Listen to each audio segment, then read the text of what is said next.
Dear students and dear friends, बहुत बहुत स्वागत है अपने चैनल पॉलिटिकल साइंस एसवीएम में। मैं विकास। प्यारे साथियों, उम्मीद है कि आप अपनी बीपीएससी पीजीटी पॉलिटिकल साइंस की तैयारी यानी राजनीति विज्ञान की तैयारी अपने आप पूरे जोश और होश के साथ कर रहे होंगे। होश इसलिए मैं कह रहा हूँ कि क्या पढ़ना है, कैसे पढ़ना है, ये आपको पता होना चाहिए। नहीं कि पता चला क्या पढ़ते जा रहा उसे कोई एक क्वेश्चन भी मैच ना करे, ऐसा नहीं पढ़ना है। अब बीपीएससी ने पिछली बार जो भी प्रश्न सेट किए हैं वो आप कहेंगे कि किसी एक बुक से मिल जाए, बिल्कुल नहीं, ऐसा नहीं है। वो कंसेप्ट बेस्ड, अगर आपने कंसेप्ट पढ़ा है तो आप क्वेश्चन को सॉल्व कर लेंगे, नहीं तो आप खोजते रह जाएंगे कि किस बुक से है, किस बुक से, ऐसा नहीं। और कई साथी तो ये प्रश्न पूछ रहे हैं किस बुक से कौन सा बुक पढ़े, बिल्कुल नहीं, मैं ये आपको नहीं बता सकते, भले आपके बुरा लगे या करता है बहुत कष्ट हो, उससे हमको नहीं करना। क्योंकि कैसे हम कहने कि एक बुक से आपसे प्रश्न पूछे जाएंगे, अगर ये बात सबको पता होती कि इस क्वेश्चन बैंक से या इस बुक से सारे प्रश्न आएंगे तो सब लोग पास हो जाते। तो इसलिए आप उस जो क्वेश्चन सेट कर रहा उसको, उसकी मेंटलिटी को पकड़ी, आपसे पूछना क्या चाह रहा। और याद रखिए कि आप 11th-12th बच्चों को पढ़ाने के लिए हैं, तो 11th-12th में ये ऐसे पढ़ना है आपको। कोई सा भी बच्चा अगर एक भी प्रश्न आपसे पूछे या कोई उस टॉपिक से कोई से भी प्रश्न पूछने या जिज्ञासा है, तो आप उसकी जिज्ञासा को शांत कर सकें। याद रखिएगा, बीपीएससी बार बार कह रही है कि डिफ़िकल्टी लेवल तो आपका पीजी स्तर का, लेकिन जो सिलेबस है इंटरमीडिएट तक का है। तो आप अब इस बात को समझ लीजिए, ज़्यादा हम कुछ नहीं कहेंगे। और आइए आज हम लोग उसी बीपीएससी पीजीटी पॉलिटिकल साइंस की तैयारी के लिए राजनीति विज्ञान का एक सॉल्व पेपर सॉल्व करें, जिसमें लगभग 100 MCQs है। मुझे उम्मीद है कि ये वीडियो आपके लिए बेहद लाभदायी होगा। और देखिए, पिछले जो TI2 में बहुत सारे बच्चों का सिलेक्शन हुआ, लगभग 200+ बच्चों का सिलेक्शन हुआ।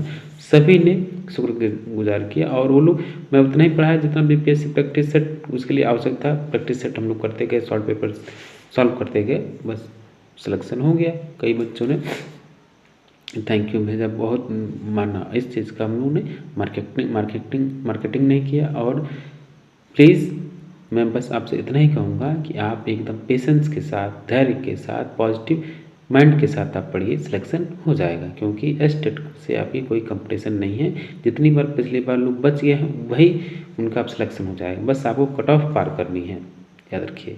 बस आप पॉजिटिव बने रहिए, आपका सिलेक्शन पक्का होगा। मिलते हैं, आइए चलते हैं फिर अपने ये जो सॉल्व पेपर इसको सॉल्व करते हैं। और वही आपसे पुराना घिसा पिटा रिक्वेस्ट कि प्लीज़ आप चैनल को सब्सक्राइब कीजिए, वीडियो को लाइक कीजिए और साथ ही अपने दोस्तों में शेयर कीजिए। और हो सके तो चैनल को सपोर्ट कीजिए। आप इसके लिए चैनल को ज्वाइन भी कर सकते हैं। और हाँ, और PDF चाहिए, पेड PDF, आप तो जो नंबर अभी आपको ये डिस्क्रिप्शन में मिलेगा या स्क्रीन पे मिलेगा, आप उस पर व्हाट्सअप करके वो ले सकते हैं, ठीक है। या आपको ज्वाइन करना है, अगर व्हाट्सअप नंबर है हम लोगों का, किसी प्रकार की कोई क्वेरी है तो अगर आप ये इस नंबर पर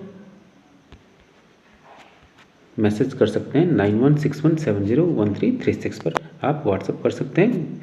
किसी प्रकार का क्वेरी, कोई मैटर चाहिए, पेड PDF चाहिए, पेड कंटेंट चाहिए, आप मैसेज कर सकते हैं। और किसी प्रकार का कोई डाउट हो तो आप भी मैसेज कर सकते हैं, स्वतंत्र हैं। और इसी नाम से इस मैसेज पे और एक ग्रुप है, आप उसको ज्वाइन भी कर सकते हैं।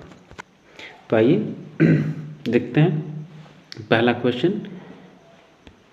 तो राज्य की उत्पत्ति के सामाजिक समझौते सिद्धांत को तर्कों के आधार पर विकृत इतिहास, विकृत कानून और विकृत दर्शन का नमूना कहा गया है। क्वेश्चन नंबर 2 है, मनुष्य स्वतंत्र पैदा हुआ है किंतु वह सर्वत्र जंजीरों में बंधा हुआ है, यह किसका विचार है? और ये भूल कर भी भूलने वाला कोट नहीं है, आपको हमेशा याद रखना चाहिए। तो ये कोट जो है आपका जीन जैक रूसो का है। ये आप व्याख्या जो है आप इसको वीडियो पॉज करके पढ़ सकते हैं। हम लोग इसको जल्दी सॉल्व कर लेते हैं। लगभग इसमें 100 MCQ जो। तीसरा, संपत्ति इतनी पवित्र है कि संप्रभु इसे छू तक नहीं सकता। देखिए क्वेश्चन पिछली बार आया है, भाषा समझनी है आपको इसको। ये कथन आपका लॉक का है। नेक्स्ट क्वेश्चन नंबर 4 है कि निम्नलिखित में से किस कारक ने राज्य के विकास को प्रभावित नहीं किया है? किस कारक ने राज्य के विकास को प्रभावित नहीं किया है? तो याद रखिएगा, जो आपके रक्त संबंध, धर्म, बल, अर्थव्यवस्था, राजनीतिक चेतना, इसमें राजनीतिक चेतना सबसे महत्वपूर्ण है, इसने प्रभावित किया। तो इसमें आप कह सकते हैं भूभाग ने राज्य के विकास को प्रभावित नहीं किया है। D right answer. Question number 5, निम्नलिखित में से कौन एक सुमेलित नहीं है? सामाजिक समझौता सिद्धांत रूसो, शक्ति सिद्धांत ओपेनहाइमर का सिद्धांत है, दैवी सिद्धांत रॉबर्ट फिल्मर का, विकासवादी सिद्धांत जेम्स प्रथम का ये नहीं है, बल्कि गार्नर वार्नर लास्की सब मिलते हैं इसमें, तो ये गलत है। क्वेश्चन नंबर 6 है, व्यक्ति नागरिक समाज यानी राज्य में उतना स्वतंत्र है जितना प्राकृतिक अवस्था में था। यह कथन भी आपका जॉन लॉक का है, बी राइट आंसर होगा। नेक्स्ट क्वेश्चन है क्वेश्चन नंबर 7 कि रूसो ने नई शराब को पुरानी बोतल में उड़ेला और बोतल फट गई। ये किसका कथन है? बिल्कुल बेहद महत्वपूर्ण कोट है ये। क्वेश्चन नंबर 7 सी होगा, 7 का सी होगा कि बारकर अर्नेस्ट बारकर का ये कथन है। क्वेश्चन नंबर 8 है, निम्नलिखित में से कौन एक राज्य का भूभाग नहीं है? कौन सा राज्य का एक भूभाग नहीं है? महासागर जो है ये राज्य का भूभाग नहीं है।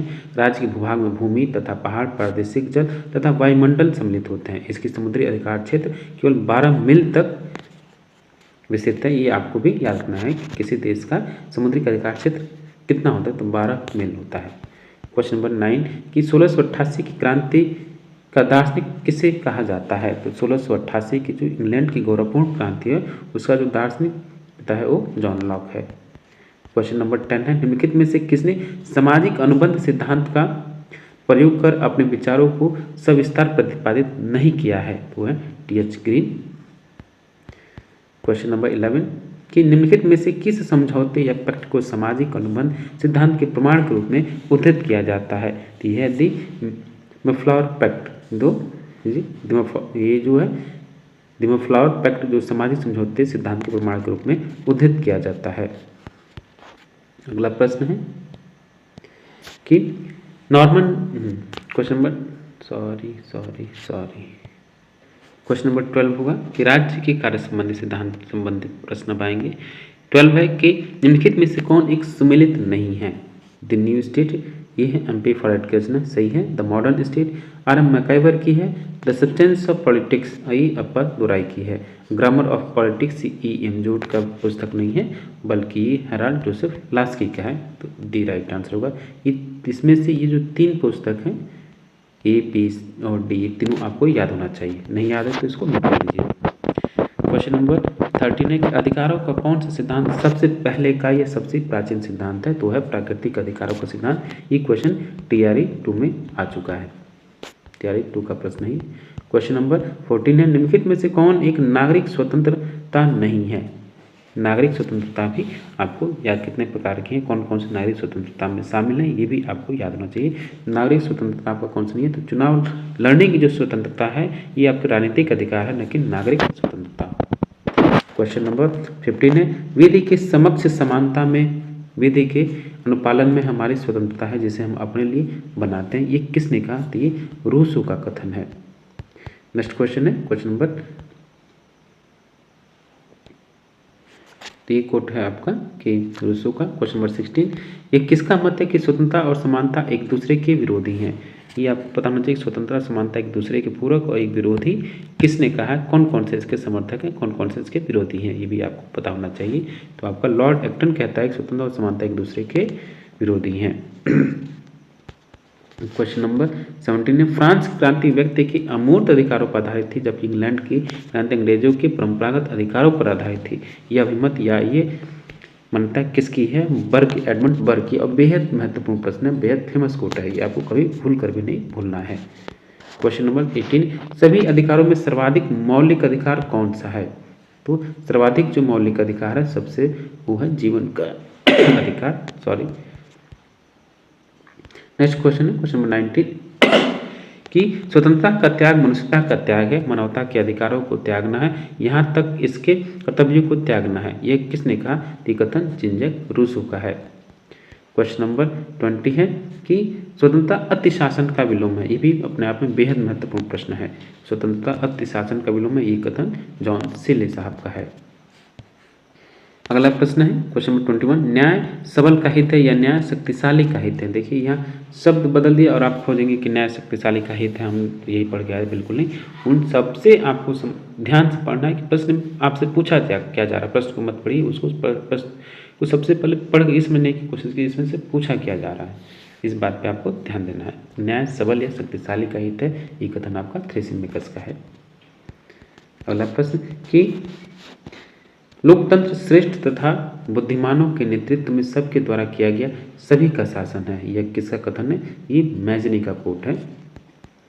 क्वेश्चन नंबर 23 है, निम्नलिखित में से कौन एक लोकतंत्र के सफल संचालन के लिए आवश्यक नहीं है? आपसे पूछ रहा है। दुर्बल सेना आवश्यक नहीं है सफल लोकतंत्र के संचालन के लिए। क्वेश्चन नंबर 24 है कि निम्नलिखित में से कौन सा एक लोकतंत्र के अभिजनवादी सिद्धांत का समर्थक नहीं है? एलिटिस्ट थियरी ऑफ डेमोक्रेसी का कौन सा इसमें से समर्थक नहीं है? तो है आपके आर्थर ए बेंटले, ये दबाव समूह से संबंधित है। नेक्स्ट क्वेश्चन, क्वेश्चन नंबर 25 कि किस लेखक ने पोलियार्की की अवधारणा का प्रतिपादन किया? तो पोलियार्की ने बहुतांत्रिक प्रजातंत्र का अवधारणा का समर्थन करने वाले रॉबर्ट टहाल हैं। और इनकी बेहद फेमस पुस्तक है कौन सी? अ प्रीफेस टू डेमोक्रेटिक थियरी, ये आपको याद करना है। क्वेश्चन नंबर नेक्स्ट है 26, लोकतंत्र का कौन सा सिद्धांत ये मानता है कि लोकतंत्र का आवश्यक कार्य समाज में संतुलन बनाए रखना है? तो ये कथन आपका बहुलवादी सिद्धांत के समर्थकों का मानना है। क्वेश्चन नंबर 27 कि लोकतंत्र में एक प्रयोग है, लोकतंत्र शासन में एक प्रयोग है, यह कथन किसका है? तो ये लावेल साहब का कथन है। नेक्स्ट क्वेश्चन है क्वेश्चन नंबर 28 कि व्यवहार में लोकतंत्र एक उपकल्पना यानी परिकल्पना है जिसमें सभी लोगों को समान माना जाता है तथा समानता का प्रयोग श्रेष्ठ लोगों का पता लगाने के लिए किया जाता है, यह किसका कथन है? तो ये कथन आपका CD बर्न्स का है। क्वेश्चन नंबर 29 है, पूर्ण सरकार एक शिक्षा पद्धति है, पूर्ण सरकार एक शिक्षा पद्धति है, किंतु श्रेष्ठ शिक्षा स्वशिक्षा, इसलिए श्रेष्ठ शासन सुशासन है जो कि लोकतंत्र है, यह किसका कथन है? तो ये कथन भी CD बर्न्स का बेहद प्रसिद्ध कोट है ये। नेक्स्ट क्वेश्चन है क्वेश्चन नंबर 30, काली कुर्ती वाली नागरिक सेना व्यक्तिगत सेना किसकी थी? तो काली कुर्ती वाली नागरिक सेना जो थी व्यक्तिगत सेना मुसोलिनी की थी और ये इटली का तानाशाह फांसीवादी शासक था।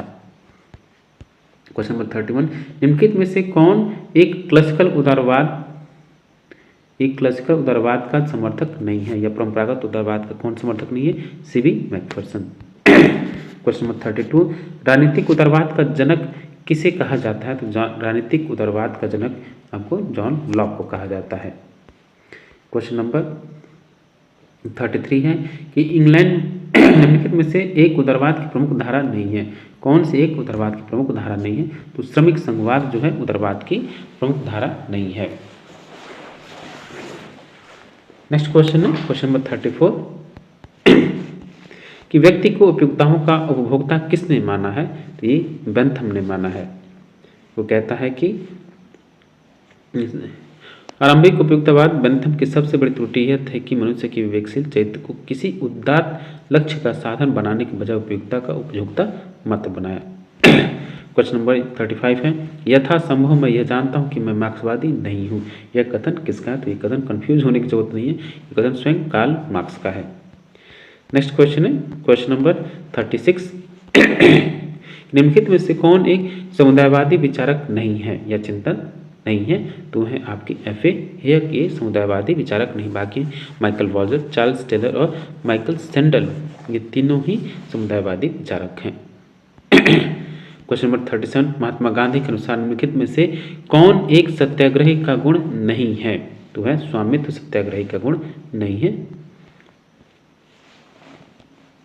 अगला प्रश्न है क्वेश्चन नंबर 38 कि निम्नलिखित में से कौन सी विचारधारा सर्वाधिकारवाद के नाम से जानी जाती हैं? तो सर्वाधिकारवाद के नाम से जो विचारधारा एक तो फांसीवादी, नाजीवादी और साम्यवादी तीनों ही जो है सर्वाधिकारवादी विचारधाराओं के अंतर्गत आती हैं, तो C राइट आंसर होगा। क्वेश्चन नंबर 39 कि प्रत्येक व्यक्ति का जीवन उसका अपना नहीं वह राज्य का है और केवल राज्य का है, यह कथन किस विचारधारा का है? तो ये कथन आपका सर्वाधिकारवादी विचारधारा का है। अगला प्रश्न देखिए, मुसोलिनी द्वारा प्रथम फांसियों की स्थापना कब की गई थी? ये था 1918 में। क्वेश्चन नंबर 41 है, मुसोलिनी ने इटली में पहली बार सरकार कब बनाई? तो 30/10/1992 को इटली में मुसोलिनी पहली बार अपनी सरकार या सत्ता स्थापित की। क्वेश्चन नंबर नेक्स्ट है आपका 42, फांसीवाद के अनुसार निम्नलिखित में से क्या सही नहीं है? तो फांसीवाद के अनुसार फांसीवाद अंतर्राष्ट्रवाद का शत्रु है, सही है। साम्राज्यवाद जीवन का शाश्वत नियम है, सही है। इटली का विस्तार जीवन मृत्यु का प्रश्न है, सही है। फांसीवाद जाति का मिथक है, ये गलत है, ये सही नहीं है। तो डी राइट आंसर होगा। क्वेश्चन नंबर 43 कि आर्थिक क्षेत्र में फांसीवाद का सबसे मौलिक योगदान क्या है? तो इसका सबसे मौलिक अधिकार है कॉर्पोरेट राज्य का विचार। क्वेश्चन नंबर 44 है 1919 के संसदीय चुनाव में फांसीवादी संगठन ने कितनी सीटें जीती थी?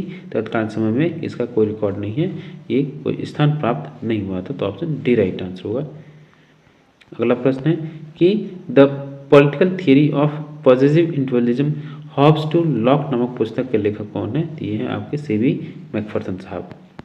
क्वेश्चन नंबर 46 है निम्नलिखित कथनों में से कौन सा एक महिला विचारक है जिसने मानव व्यवहार के संबंध में सुख की प्राप्ति और दुख की निवृत्ति के सिद्धांतों को प्रतिपादित किया? इस प्रश्न का उत्तर होगा Bentham, Jeremy Bentham. Question number 47 निम्नलिखित में से कौन एक इच्छा स्वतंत्रवादी नहीं है? इच्छा स्वतंत्रवादी पॉजिटिव इंडिविजुअलिज्म की बात कौन नहीं है, कौन नहीं करता? तो ये है टी.एच. ग्रीन, बाकी तीनों इससे संबंधित हैं। क्वेश्चन नंबर 48 है anarchy state, anarchy and utopia. Anarchy state and utopia, देखिए वहाँ एक शब्द छूट गया है। एनार्की स्टेट एंड यूटोपिया पुस्तक के लेखक कौन है? तो ये है रॉबर्ट नॉजिक। रॉबर्ट नॉजिक बेहद फेमस बुक है ये।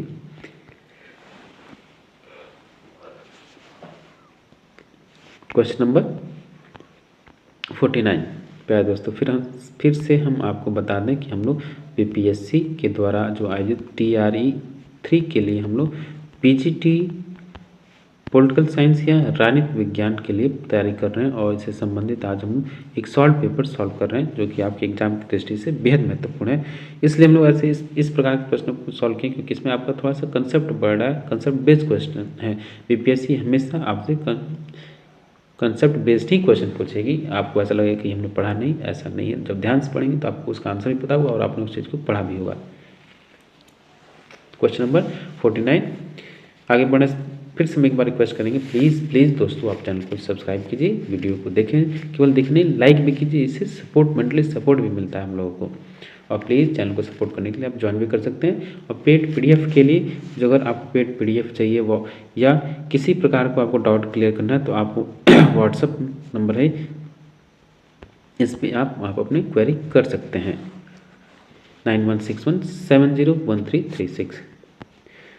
49 देखिए निम्नलिखित में से कौन सा कथन फेबियन समाजवाद के बारे में सही नहीं है? फेबियन समाजवाद के बारे में सही नहीं है, कौन सा कथन है? तो इसका जन्म कम्युनिस्ट मैनिफेस्टो के प्रकाशन के पूर्व हुआ, ये सही नहीं है। तो कार्ल मार्क्स की पुस्तक कम्युनिस्ट मैनिफेस्टो का प्रकाशन 1848 में हुआ, जबकि फेबियन सोसाइटी की स्थापना 1884 में हुई थी तथा अन्य सभी विकल्प सही हैं। अगला प्रश्न देखिए कि उपयुक्तवाद को किसने सूरों का दर्शन कहा?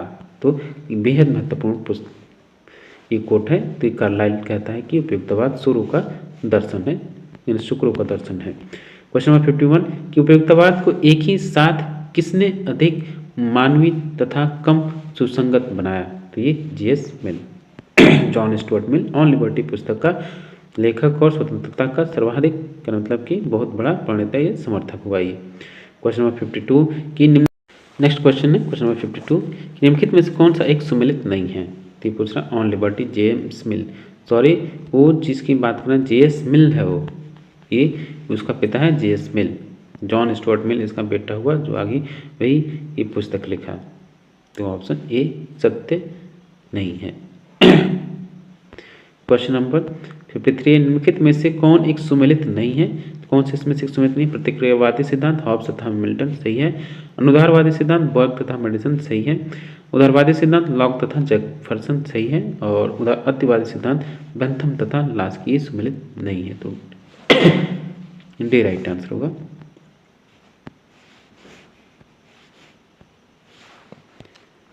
नेक्स्ट क्वेश्चन है क्वेश्चन नंबर 54 कि निम्नलिखित में से किस चुनाव व्यवस्था या व्यवस्थाओं में अल्पसंख्यकों को प्रतिनिधित्व प्राप्त हुआ? तो आनुपातिक प्रणाली में।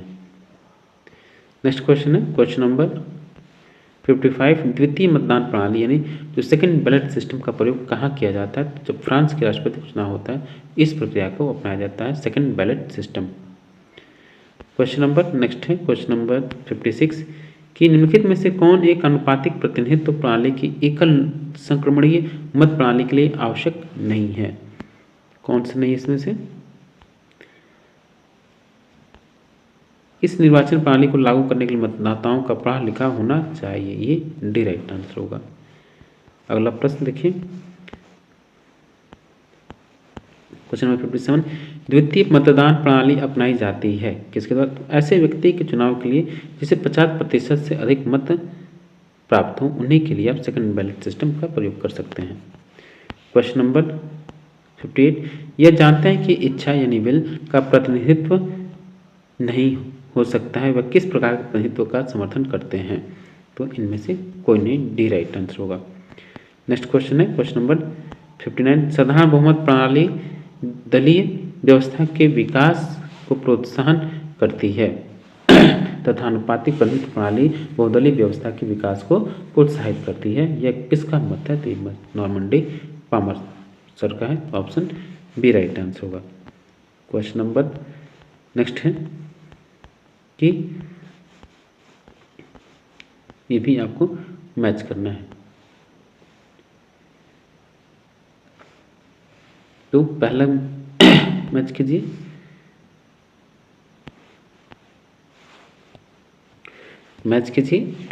भारत में आपका संसदात्मक और असंघात्मक है। दूसरा होता है इंग्लैंड में क्या है? एकात्मक तथा ये संसदात्मक है, तो ये होगा। यूएसए ये अध्यक्षात्मक संघात्मक दोनों है और फ्रांस एकात्मक तथा गणतंत्रात्मक है, सी राइट आंसर होगा। इस हिसाब से जो आपका आंसर होगा वह है डी। अगला प्रश्न कि 61 जब तक चांद भारतीय आकाश में चमकता रहेगा लाला जी जैसे व्यक्ति की मृत्यु नहीं हो सकती, यह किसका कथन था? तो ये महात्मा गांधी जी के जैसा कथन है। क्वेश्चन नंबर 62 है यदि सरकार मेरे पास आए और यह कहे कि स्वराज लीजिए, मैं कहूँगा उपहार के लिए धन्यवाद किंतु मैं उसे ग्रहण नहीं करूँगा जिसे मैंने अपने हाथों से प्राप्त नहीं किया, यह किसका कथन है? तो ये बाल बीसी पाल का है, लाल बाल पाल विपिन चंद्र पाल जी का कथन है ये। क्वेश्चन नंबर नेक्स्ट है गदर पार्टी की स्थापना कहाँ हुई थी? तो आप सभी को पता है कि गदर पार्टी जो है उसकी स्थापना कहाँ हुई है? वाशिंगटन में हुई है, सॉरी वाशिंगटन, या ये आपका जो है गलत है, ये आपका जो है सैन फ्रांसिस्को में हुआ था गदर पार्टी की स्थापना, गलत दिया है वहाँ। क्वेश्चन नंबर 64 निम्नलिखित में से कौन सा भारतीय सर्वप्रथम ब्रिटिश संसद का सदस्य बना? तो थे आपके दादा भाई नौरोजी। 1852 में स्थापित हुई बम्बई की पहली राजनीतिक संस्था बम्बई एसोसिएशन का श्रेय उन्हीं को है। गोपाल कृष्ण गोखले अपने लंदन प्रवास के दिनों में अंग्रेज को भारतीय समस्याओं से अवगत कराने का प्रयत्न किया और उसके लिए लंदन में इंडियन एसोसिएशन की स्थापना की। क्वेश्चन नंबर 65 है 1916 में लखनऊ में आयोजित होने वाले भारतीय राष्ट्रीय कांग्रेस का अध्यक्ष कौन था? AC मजूमदार साहब थे। अगला प्रश्न है कि 65 देखिए निम्नलिखित में से महात्मा गांधी कांग्रेस के किस अधिवेशन में अध्यक्ष थे? तो महात्मा गांधी कांग्रेस के बेलगांव अधिवेशन 1924 में अध्यक्ष थे। क्वेश्चन नंबर नेक्स्ट है 39 में भारतीय राष्ट्रीय कांग्रेस अध्यक्ष पद के लिए किस प्रत्याशी की हार को गांधी जी ने अपनी व्यक्तिगत हार माना था? तो वो थे आपके पट्टाभी सीतारमैया। अगला प्रश्न देखिए निम्नलिखित में से कौन एक भारत की अंतरिम शासन या अंतरिम सरकार का सदस्य नहीं था? तो थे जयप्रकाश नारायण या JP नारायण। क्वेश्चन नंबर 69 असहयोग आंदोलन की असफलता के बाद गांधी द्वारा चलाए गए त्रिसूत्री कार्यक्रम में निम्नलिखित में से कौन एक नहीं था? तो था बहिष्कार। क्वेश्चन नंबर 70 है निम्नलिखित में से कौन कभी भी कांग्रेस पार्टी में नहीं था? तो थे आपके अटल बिहारी वाजपेयी, कभी भी ये कांग्रेस पार्टी में नहीं थे, जिसमें जिए उसी में मर गए। क्वेश्चन नंबर 71 है कि निम्नलिखित में से कौन एक सम्मिलित नहीं है भारतीय संविधान के अंग तथा उनके स्रोत? संरचनात्मक स्वरूप 1935 का भारत शासन सही है।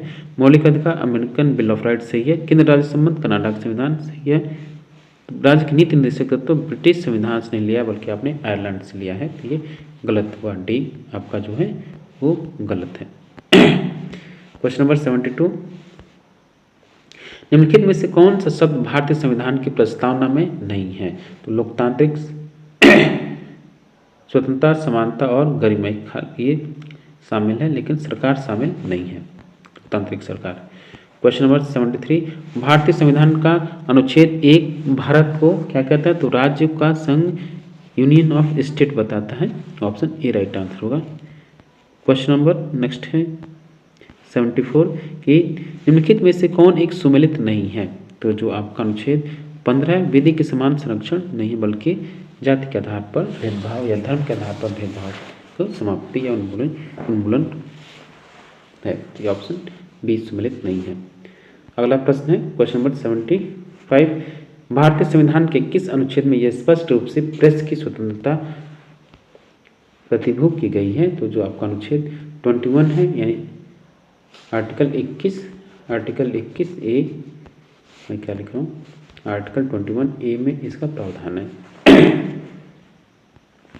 क्वेश्चन नंबर नेक्स्ट है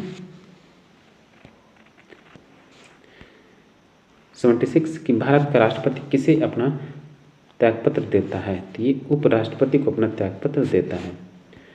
क्वेश्चन नंबर 77 कि भारत के राष्ट्रपति के चुनाव से संबंधित सभी विवादों का निपटारा कौन करता है? तो याद रखिएगा वो सुप्रीम कोर्ट करता है, या भारत का सर्वोच्च न्यायालय या supreme court of India.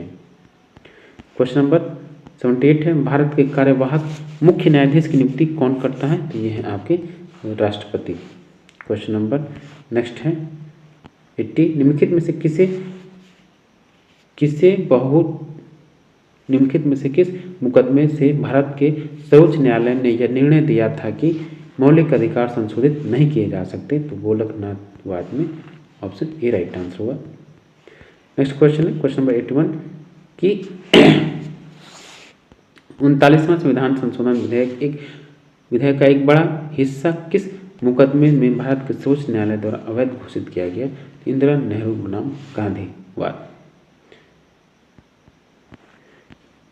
Question number 82 है भारत में लोकसभा में एंग्लो इंडियन समुदाय के समुचित प्रतिनिधित्व देने की व्यवस्था क्या है? तो अब इसको समाप्त कर दिया गया है।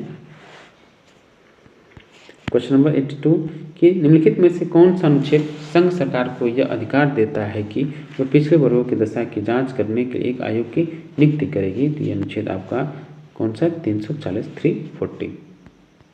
अगला प्रश्न है 84, भारतीय संविधान का कौन सा अनुच्छेद संविधान में प्रयोग किए गए शब्दों की परिभाषा करता है? तो है आपका अनुच्छेद 366।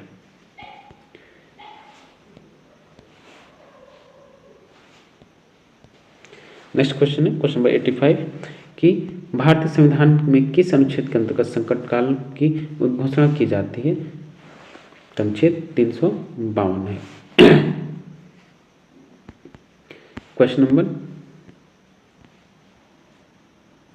86 कि संघ लोक सेवा आयोग के अध्यक्ष तथा सदस्यों की नियुक्ति कौन करता है? संघ लोक सेवा के अध्यक्ष और उसके सदस्यों की नियुक्ति जो भी करेंगे वो राष्ट्रपति करेंगे। अनुच्छेद 316 में इसका प्रावधान है।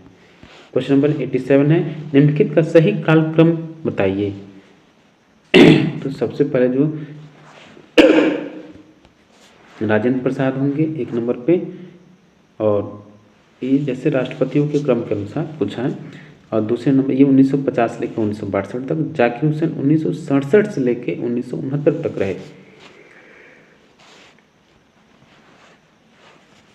और वीवी गिरी 1969 से लेकर 1974 तक रहे तीसरे नंबर पे। और चौथे नंबर पे महमूद अली फखरुद्दीन अली अहमद, इनका 74 से लेकर 97 तक डेट ऑफ बर्थ थी। क्वेश्चन नंबर 88 निम्नलिखित में से कौन सर्वसम्मति या आम सहमति से भारत का राष्ट्रपति निर्वाचित हुआ था? तो थे आपके नीलम संजीव रेड्डी। नेक्स्ट क्वेश्चन है क्वेश्चन नंबर 89 निम्नलिखित में से कौन भारत का प्रथम कार्यवाहक राष्ट्रपति था? तो थे मुख्य न्यायाधीश Hidayatullah. Option B right answer होगा। क्वेश्चन नंबर 90, यदि भारत में राष्ट्रपति तथा उपराष्ट्रपति दोनों के पद रिक्त हैं तो कार्यवाहक राष्ट्रपति के रूप में कौन कार्य करेगा? तो भारत का मुख्य न्यायाधीश करेगा। अगला प्रश्न है 91 कि भारतीय संविधान की धारा 356 के अंतर्गत सर्वप्रथम राष्ट्रपति शासन लागू किया गया था कहाँ? तो पेप्सू किया गया था। क्वेश्चन नंबर 92 कि भारत में लोकसभा का प्रथम अध्यक्ष कौन हुआ? तो लोकसभा का प्रथम अध्यक्ष जीवी मावलंकर साहब हुए। 93 देखिए, राज्य पुनर्गठन आयोग का अध्यक्ष कौन था? तो फजल अली थे। ऑप्शन ए राइट आंसर होगा। नेक्स्ट क्वेश्चन है क्वेश्चन नंबर 94 कि भारत में राज्य के राज्यपाल के बारे में लिखित में से कौन सा कथन सही नहीं है? ये आपसे पूछा जा रहा, कौन सा कथन राज्यपाल के बारे में सही नहीं है? तो राज्यपाल के बारे में कौन सा कथन सही नहीं है? कि राज्यपाल की नियुक्ति राष्ट्रपति द्वारा की जाती है। ये कथन तो आपका सही है। राज्यपाल को राज्य विधानमंडल द्वारा हटाया जा सकता है, ये भी सही है। राज्यपाल राज्य विधानमंडल का अंग है, कि राज्यपाल को राज्य विधानमंडल द्वारा हटाया जा सकता है, ये सही है, हटाया जा सकता है। ये प्रक्रिया बहुत ही जटिल इसलिए छोड़ दिया जाता है। तो राज्यपाल को राज्य विधानमंडल द्वारा हटाया जाता है, गलत हो जाएगा। राज्यपाल किस राज्य का विघटन? राज्यपाल राज्य विधानमंडल का अंग है, सही है। राज्यपाल अपनी इच्छा से किस समय त्यागपत्र दे सकता है, सही है, लेकिन जो दूसरा है वो आपका गलत हो जा रहा है। नेक्स्ट क्वेश्चन है क्वेश्चन नंबर 95 कि 1984 में आंध्र प्रदेश का एक राज्यपाल कौन था जब टी.एन.टी. रामाराव की सरकार को बर्खास्त किया गया था? तो वो थे आपके तपासे महोदय। नेक्स्ट क्वेश्चन है क्वेश्चन नंबर 96 एक व्यक्ति एक कार्य का विचार किससे संबंधित है? तो विचार आपका प्लेटो से संबंधित है। अगला प्रश्न है 97 कि भारतीय जनता पार्टी तथा वामपंथी दलों के समर्थन से प्रधानमंत्री कौन बना? तो बने विश्वनाथ प्रताप सिंह या वीपी सिंह। प्यारे दोस्तों, फिर से हम आपसे बताना चाहेंगे बीपीएससी पीजीटी पॉलिटिकल साइंस के लिए हम लोग तैयारी कर रहे हैं या राजनीति शास्त्र की तैयारी कर रहे हैं, और ये जो शॉर्ट पेपर है बेहद महत्वपूर्ण है। जितना कोई बच्चा इसको या कोई स्टूडेंट या कोई साथी कलीग या जो भी महिलाएं मित्र हैं, जितना आप इसको सॉल्व करेंगे शॉर्ट पेपर, उतना ही आपका कॉन्फिडेंस लेवल बढ़ेगा, क्योंकि इसमें क्वेश्चन कुछ आते जाते रहेंगे। और जब आपका कॉन्फिडेंस लेवल बढ़ गया तो आप एग्जामिनेशन हॉल में आप अपनी बात रख सकते हैं और उसे एग्जामिनेशन को क्लियर भी कर सकते हैं। केवल रखना नहीं, आज तो कल तो मैं देख रहा हूँ कि सब लोग सुस्त पड़े हैं, लेकिन फिर भी दूसरे की चिंता छोड़िए। बाकी लोग वहाँ डिस्ट्रिक्टर की भूमिका निभाएंगे, या जिनका सिलेक्शन नहीं वो चाहेंगे कि हमारा नहीं होता, इनका भी, इन सब चीज़ों से ऊपर उठिए। बस आप एक ही फोकस कीजिए कि आपको पढ़ना है। चलिए question number 98 Telugu Desam party का संस्थापक कौन है? तो टीडीपी यानी तेलुगु देशम पार्टी के संस्थापक हैं एन.टी. रामाराव हैं। क्वेश्चन नंबर 99 एफआईसीसीआई किसका संगठन है? तो यह है आपका व्यापारियों का संगठन है। और लास्ट क्वेश्चन देखिए, नेशनल एकेडमी ऑफ एडमिनिस्ट्रेशन कहाँ स्थित है? ये प्रश्न जो आपका पिछली बार आ गया था और गलत भी हुआ था, ये प्रश्न पिछली बार का रिपीटेड क्वेश्चन है। तो नेशनल एकेडमी ऑफ एडमिनिस्ट्रेशन कहाँ स्थित है? ये मसूरी में स्थित है। National academy of administration Uttaranchal में स्थित है। तो डियर स्टूडेंट्स, हमने इसको सॉल्व किया बीपीएससी पीजीटी के नाम पर, और पीजीटी बतौर जो आपका पॉलिटिकल साइंस है उसी के लिए।